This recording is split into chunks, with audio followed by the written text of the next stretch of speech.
আজকের বিষয়টা কিন্তু বিশেষ লোভনীয়। আমরা শীতকালে দারুণ দারুণ খাওয়া দাওয়া নিয়ে কথা বলবো। আজকে আমাদের তো পৌষ সংক্রান্তিতে নানা রকম পিঠে পুলি খাওয়ার ব্যাপারটা থাকেই। আর আমরা কিন্তু শুধু পৌষ সংক্রান্তিতেই আমাদের এটা সীমাবদ্ধ থাকে না, মোটামুটি শীতকালে এখন তো বিভিন্ন মিষ্টির দোকানেও নানা রকম পিঠে পাওয়া যায়।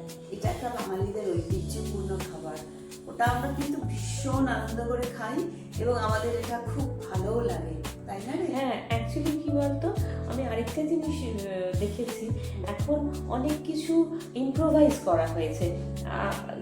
যেরকম পাটিসাপটা, ভাপা পিঠে, গোকুল পিঠে, এগুলো এবার স্টাফিংটাকে চেঞ্জ করে একটু নোনতা, এবং অনেক সময় কি হচ্ছে বলতো, একটু ভ্যানিলা এসেন্স, একটু এটা একটু ওটা দিয়ে, এবং আমি তো দেখছি মেলা টেলায় অনেক চকলেট দিয়ে, এরকম ভালো লাগে, খারাপ লাগে না, একটু ডিফারেন্ট। যেরকম খুব একটা রব উঠেছে চারিদিকে যে বাঙালিরা ভীষণ অন্য ধরনের খাবার খায়, বাঙালি খাবার ভুলে যাচ্ছে, কিন্তু তার নয়। বাঙালিরা আসলে খাদ্যরসিক। আমরা যেমন সবাইকে এক জায়গায় করে নিতে ভালোবাসি, আমরা যেমন ওদিকে লখনৌ হায়দ্রাবাদের বিরিয়ানিও খেতে ভালোবাসি, তাই না? সব থেকে মজা হচ্ছে বাঙালি কিন্তু সবকিছু নিজেদের মতো করে নেয়। বিরিয়ানির আলু থেকে আরম্ভ করে এটা কোথাও হয় না, ভারতে বিরিয়ানিতে আলু, কিন্তু বাঙালিরা ওটা খেতে। আর আমরা বিভিন্ন হয়তো টার্কির খাবার খাচ্ছি, তারপরে আমরা লেবানিজ খাবার খাচ্ছি, বিভিন্ন।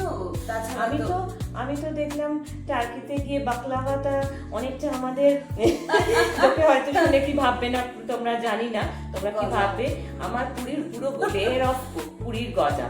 হ্যাঁ, ওটা গজা না, সরি খাজা বলে ওটাকে। হ্যাঁ, খাজার মধ্যে পেস্তা দিয়ে এই সমস্ত দিয়ে স্টাফিং করা।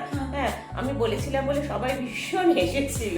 হ্যাঁ, তো এইসব আর কি, এইরকম নানান ধরনের